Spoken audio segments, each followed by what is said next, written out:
आमों का मौसम है, बाजार में तरह तरह के आम भी बिकने के लिए आ गए हैं। लेकिन क्या आपको मालूम है कि इस साल बागवानों और कारोबारियों का क्या हाल है? कोरोना संकट में उन्हें किस तरह की चुनौतियां झेलनी पड़ रही हैं? देखिए ये रिपोर्ट। सरकार ने तो बिल्कुल मंडी बंद कर दी, कैसे माल बेच पाए। बिल्कुल मंडी बंद कर दी, आम खराब हो रहा है, सारे किसानों को नुकसान हो। जबकि सेंटर ने पहले ही हमारे को मैंगो पे बिल्कुल छूट कर दिया था, टैक्स फ्री कर दिया था। उसका बेनिफिट क्या मिलेगा? जब आदमी सड़ जाएगा आम तो क्या बेनिफिट होगा? कुछ भी नहीं होगा। जब मंडियां ही बंद हैं तो आम कैसे बेचें? बीते 2.5 महीने से आम के व्यापारी और बागवान दोनों इसी सवाल से जूझ रहे हैं। फल आने के वक्त मौसम खराब हुआ, फिर कोरोना संकट और उसके बाद लॉकडाउन। इस तिहरी मार ने आम उत्पादकों और कारोबारियों को चारों खाने चित कर दिया है। सीजन जो है बिल्कुल बेकार रहा। कोई सीजन आम की पोजीशन सही रही नहीं। शुरू से एक तो पुरवाई चल रही, दूसरे कोरोना का मामला रहा और जो खरीदार है वो तो आधे से ज्यादा घाटा उन लोगों को। इसलिए 200 रुपए में खरीदी लगभग उन्होंने, और बिक रहा वो 60 रुपए पेटी के हिसाब से, 70 रुपए पेटी के हिसाब, 100 रुपए पेटी के हिसाब। तो बहुत ही बड़ा नुकसान हुआ। 20-25 रुपए किलो रेट का खरीदा हमने और बिक रहा है 7 रुपए 8 रुपए किलो। तो हम घाटे में चले गए। लॉकडाउन की वजह से व्यापारियों ने खरीदना बंद कर दिया, सस्ता खरीदा, व्यापारियों को भी घाटा हुआ, तो उसी प्रकार हमारा भी घाटा हो गया। कोरोना संकट का असर आम के निर्यात पर भी पड़ा। सामान्य समय में भारत से 50,000 टन आम का निर्यात होता है, लेकिन इस बार इसमें भारी गिरावट आई है। इससे आम के दाम 15 से 20 रुपए प्रति किलो तक गिर गए हैं। इस बीच कोरोना के बढ़ते मामलों को देखते हुए शुरू हुए लॉकडाउन के दूसरे दौर ने भी मुश्किलें बढ़ाई हैं। कारोबारी दूसरे राज्यों में आम को नहीं बेच पा रहे हैं। वह अब तो कहने लगे हैं कि शनिचर इतवार दोनों दिन लगेगा, हर शनिचर इतवार को लॉकडाउन लगेगा। तो उस वजह से तो और परेशानी होगी हम लोगों को, तो जो खाना पीने की तकलीफ हो जाएगी। आम ले जाएंगे उससे क्या दिक्कत होगी? और जब आम ले जाएंगे बड़ी मुश्किल पहुंच पाएगा। अगर निकलने देंगे, अगर नहीं निकलने देंगे तो हमारा तो माल तो खराब जाएगा, उसमें और क्या घाटा होगा। 3 दिन की मंडी बंद है यूपी में लॉकडाउन की वजह से। अब हरियाणा लेके जा रहे हैं, पहले तो वहाँ बिक जाता था, अभी सब हरियाणा लेके जा रहे हैं, तो उसकी वजह से थोड़ा डाउन, जितना पहले जाता था उसमें आधे से भी कम रेट में जा रहा है। सरकार से मुआवजे के लिए कहना चाहिए कि हमारे बारे में सरकार को सोचना चाहिए। जैसे गेहूं की फसल के किसानों के बारे में सोचते हैं, सरकार हमारे बारे में थोड़ा कुछ सोचे। यूपी ही नहीं, पंजाब में भी बागवानों का कुछ यही हाल है। हालत ये है कि सरकारी बाग का ठेका लेने वाले व्यापारियों को 60 से 70% तक का घाटा झेलना पड़ रहा है, लेकिन घाटे के बावजूद सरकार से इन्हें कोई छूट नहीं मिली है। कहीं से भी देंगे, चाहे हमें नुकसान हो या कुछ हो, लेबर को तो पैसा देना ही पड़ेगा और सरकार को भी पैसा देना पड़ेगा। सरकार की भी कोई रियायत नहीं है हमारे साथ। यानी कि जितने में आपने ये ठेका लिया है उतने पैसे सरकार को आपको जमा कराने पड़ेंगे। सरकार कोई छूट ही नहीं देती हमें। केंद्र ने लॉकडाउन के दौरान बागवानी से जुड़े किसानों की मदद करने के लिए राज्यों से मार्केट इंटरवेंशन स्कीम यानी बाजार हस्तक्षेप योजना लागू करने को कहा तो जरूर था, लेकिन ये योजना कहीं पर भी जमीन पर उतर नहीं पाई। ये योजना बागवानी उत्पादों की कीमत में बीते साल के मुकाबले दाम में 10% से ज्यादा की गिरावट आने के बाद लागू होती है। इसके जरिए किसानों से एक निश्चित दाम पर उपज की खरीद की जाती है और इससे होने वाले नुकसान को केंद्र और राज्य सरकारें आपस में आधा आधा बांटती हैं। Bureau report, Swaraj express. तो आम बागवान और कारोबारी काफी परेशान है। इस पर और ज्यादा बातचीत करते हैं। हमारे साथ हैं डॉक्टर DN ठाकुर, जो कि फॉर्मर डिप्टी MD हैं NCDC यानी नेशनल कोऑपरेटिव डेवलपमेंट कॉर्पोरेशन। आपका बहुत बहुत स्वागत है ठाकुर साहब किसान बुलेटिन में। ये बताएं कि इस स्टोरी में हमने दिखाया कि किस तरह से जो किसान है, जो बागवान है, कारोबारी है, वो बहुत परेशान है। पहले खराब मौसम, उसके बाद कोरोना और लॉकडाउन, इस पूरे वजह से जो आम कि जिस तरह से कारोबार हुआ करता था इस बार बहुत बुरा हाल है, ठंडा कारोबार है, जबकि उत्पादन भी कम हुआ है, खराब मौसम और तमाम ऐसे कारण रहे जिसकी वजह से उत्पादन कम रहा, लेकिन फिर भी भाव जो है ऊपर नहीं चढ़े हैं और किसान बेहद परेशान हैं। ऐसे में ये समझना चाहेंगे कि सरकार की किस तरह की जिम्मेदारी आप देखते हैं, कौन सा वो टूल है जिससे सरकार किसानों की हैंड होल्डिंग कर सकती थी, उनको सपोर्ट दे सकती थी, भरोसा दे सकती थी? देखिए, अभी के प्रेजेंट सिचुएशन में तो सरकार के पास एक ही स्कीम है, that is called market intervention scheme, जो ministry of agriculture government of India operate करती है। इसमें सारे पेरिसेबल कमोडिटीज कवर्ड है, इंक्लूडिंग आम भी कवर्ड है। इसमें कंडीशन ये है कि स्टेट गवर्नमेंट को इसमें आगे आना होगा और उनको मंत्रालय को, कृषि मंत्रालय को अप्रोच करना होगा कि हम अपने राज्य में स्कीम चलाना चाहते हैं, अपने उनको अपनी एजेंसी भी आइडेंटिफाई करनी होगी।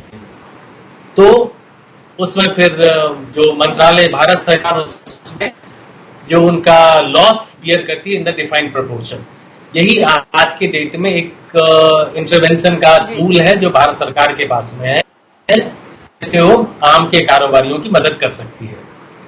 लेकिन इसमें कंडीशन ये है कि तो एक बात बताएं, जब ये मार्केट इंटरवेंशन स्कीम ऑलरेडी एक टूल है जी, और इसमें राज्य सरकार को आगे आना होगा जैसे कि आप बोल रहे हैं, तो इसमें ये जब केंद्र सरकार ने बोला कि इस तरह की मार्केट इंटरवेंशन स्कीम लागू की जाए, फिर क्या कारण है कि ये टेक ऑफ नहीं हो पाई? क्योंकि ये आउट ऑफ बॉक्स थिंकिंग की जरूरत है इस वक्त, एक सामान्य से एक अलग स्थिति आई जिसका अलग तरीके से इसका निराकरण करने की जरूरत थी, और तब से अब तक किसान सिर्फ राह टक रहे हैं, अभी तक कुछ भी इस पर बात आगे नहीं बढ़ पाई है।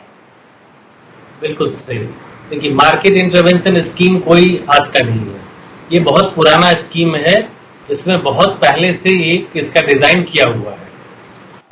ये इस तरह का जो कोविड के कारण जो प्रॉब्लम आया और पूरे नेशन में जो इस तरह का प्रॉब्लम आ गया, see this is not a localized calamity. मान लीजिए किसी एक स्टेट में आम का फसल ज्यादा हो जाता, वहां पिकअप नहीं होता, ट्रांसपोर्टेशन नॉर्मल होता, तो ठीक था, एमआईएस काम करता। इसमें सारे चीज ठप हो चुके हैं। इस तरह के कैलेमिटी में ऐसा अभी वैसे तो फूड प्रोसेसिंग इंडस्ट्री ने भी एक स्कीम दिया है, फ्रॉम टॉप टू टोटल, उसमें सारे कमोडिटी को कवर कर रहे हैं, पेरिसेबल को उसके लिए ट्रांसपोर्ट सब्सिडी दे रहे हैं। लेकिन ये सब तब काम करेगा जब ट्रांसपोर्ट चले, तब तो सब्सिडी का जरूरत है, जब मार्केट खुलेगा तब तो उसकी जरूरत है। तो अभी क्या था, अभी कैलिब्रेटेड वे में अगर हमारे पास सिस्टम होता तो हम इन प्रोडक्ट को बहुत लिमिटेड वे में मार्केट में लाते, क्योंकि मार्केट में डिमांड ही नहीं है, मार्केट में दुकानें ही नहीं खुल रहे हैं, मार्केट में मंडी यार्ड्स ही नहीं खुल रहे हैं, तो इतना जो सामान आएगा वो मार्केट में आ नहीं सकता, किसान रखेंगे तो डैमेज हो जाएगा।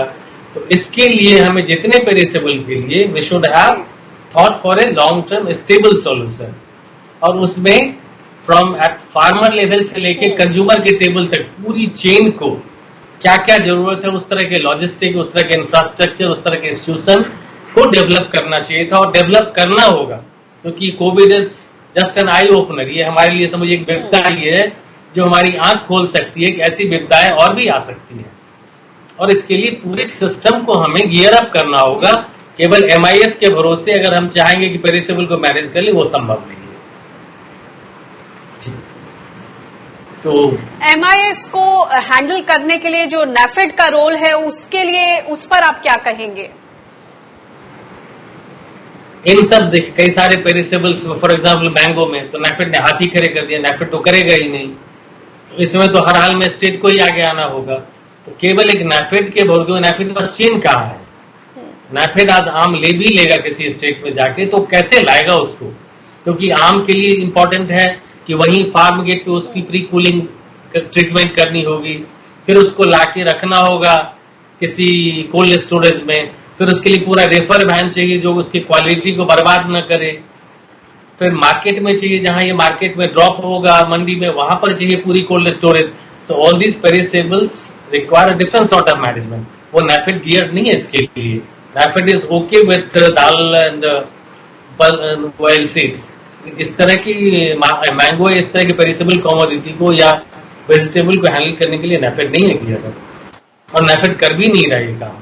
नेफेड ने मना भी कर दिया कंपनी। एक बात बताएं कि अभी जी रिजर्व बैंक ऑफ इंडिया के फॉर्मर गवर्नर डी सुब्बाराव का भी स्टेटमेंट आया है कि जो फार्म सेक्टर है वो प्रॉमिसिंग दिख रहा है, एक सिल्वर लाइनिंग है इन तमाम खराब खबरों के बीच, तो फार्म सेक्टर को तरजीह देने की जरूरत है और जो अच्छा मॉनसून है उसके बीच खेती जो है और ज्यादा फलेगी फूलेगी। लेकिन इस सब के बीच आपको लगता है कि ये एक दो इंडिकेटर्स या बीच बीच में इस तरह की बातें आश्वासन देने के लिए तो ठीक है, लेकिन लॉन्ग टर्म में जिस तरह की, जैसे ये आम की ही बात कर रहे हैं या एक्सपोर्ट की जो अपॉर्चुनिटीज हैं, हम खेती में ऐसी वो क्या चीज लाएं, वो क्या सुझाव हो जो इस तरह की दिक्कतों को दूर कर पाए बुनियादी स्तर पर और एक्चुअली हमारे लिए ये सिल्वर लाइनिंग प्रूव हो सके।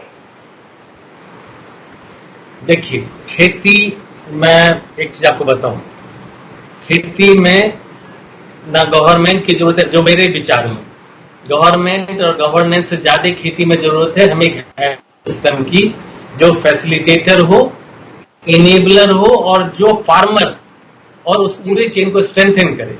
ये पूरा का पूरा बिजनेस है, फार्मिंग एज ए बिजनेस। पहले तो हमें ये मानना होगा ये चैरिटी नहीं है, ये कोई उस बेनिवोलेंस नहीं है, ये पूरा चेन बिजनेस चेन है। किसान उगाता है, उसमें उसको इनपुट लगता है, खर्चा लगता है, इसलिए उसको पॉजिटिव रिटर्न चाहिए। फिर जो उसके बाद आएगा उसको भी लागत लगती है, उसको पॉजिटिव रिटर्न चाहिए। तो पूरी चेन तभी सस्टेनेबल हो सकती है जब ये पूरी पॉजिटिव रिटर्न पे बेस्ड हो। तो ये मॉडल ऐसा होना होगा जो वायबल मॉडल होगा हर जगह। और वायबिलिटी कब आएगी? When we tune everything, ultimately सब चीज मार्केट से होगा, बिकेगा तभी प्रॉफिट आएगा। तो मार्केट से इसको ट्यून करने के लिए इंस्टीट्यूशंस बनाने होंगे, फार्मर को फायदा हमें पहुंचाना है, फार्मर को बेनिफिट करना है।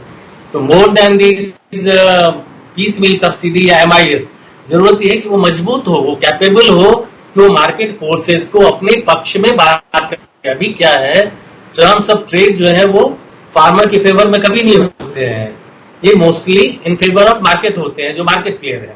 तो फार्मर को हमें पहले उसको ग्रुप करना होगा, कलेक्टिव बनाना होगा। ये कलेक्टिव, उसके लिए हमें फार्मर के बीच में तरह के कैटलिस्ट, उनके मोटिवेटर तैयार करने होंगे जो उनका बीच का होगा। डायरेक्शन या डायरेक्टिव से कोऑपरेटिव या कलेक्टिव नहीं बन सकती, क्योंकि इसमें सबसे जो इंपॉर्टेंट इंग्रेडिएंट है वो ट्रस्ट, वो है फेथ, जो डायरेक्टिव से नहीं आ सकता, जो किसी डायरेक्शन से नहीं आता, जो कुछ मनी के इंसेंटिव से नहीं आ सकता है। तो वहां फार्मर के लिए हमें वो बनाना होगा। फिर उसी चेन को लेते हुए बेस पे फार्मर आए, फार्मर की कलेक्टिव हो हर क्रॉप के लिए, चाहे पेरिसेबल हो नॉन पेरिसेबल हो।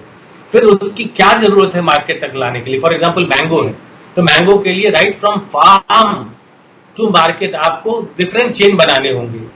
मैंगो का मैं एक चीज बताता हूँ, अभी कुछ दिन पहले मेरी बात हो रही थी, एक US के बड़े जाने माने एक्सपर्ट है क्रायोजेनिक प्रोसेसिंग टेक्नोलॉजी के, वो कह रहे थे कि हम मैंगो इस तरह की पेरिसेबल की तो हम पूरी की पूरी पाउडर फॉर्म में कन्वर्ट कर सकते हैं, जो पाउडर बाद में एग्जैक्टली मैंगो का पल्प बन जाएगा, कुछ भी उसमें मिक्स नहीं होगा, कोई प्रिजर्वेटिव नहीं होगा, क्योंकि वो क्रायोजेनिक टेक्नोलॉजी से वो पाउडर बनेगा, वही वैक्यूम पैकिंग हो जाएगी। And he was saying there is a huge demand for all this thing, there are investor who are ready. लेकिन इन्वेस्टर कब आएंगे? जब उनको सेंस ऑफ सिक्योरिटी होगी, जब तो मेरे ख्याल से अगर गवर्नमेंट एक कदम, आई विल नॉट से कम बैक, बट सरकार एक बार रुक के सोचे कि क्या हम ही सब कुछ कर सकते हैं क्या? दीज प्लेयर्स जो मार्केट क्रिएटेड है, जो फार्मर है, जो किसान या खेती, तो सारे सिस्टम से पहले का पैदाइश है। इंसान भी पहले आया, खेती पहले आया, तब जाके गवर्नेंस सिस्टम आई है, रिफॉर्म होते रहे हैं। किसान तो है, तो क्या वो नहीं अपना काम कर सकते क्या? Isn't that farming is a viable thing? क्या हमें हर चीज रोल बेस्ड ही करना होगा क्या? इन चीजों पे हम बहुत सीरियसली सोचना होगा। आज मैंगो का एक टेस्ट जी ठाकुर साहब, बहुत बहुत शुक्रिया, आपने फूड फॉर थॉट दिया है, ये सोचने विचारने की जरूरत है जो आपने इंसाइट दिया है। बहुत बहुत शुक्रिया इस जानकारी के लिए।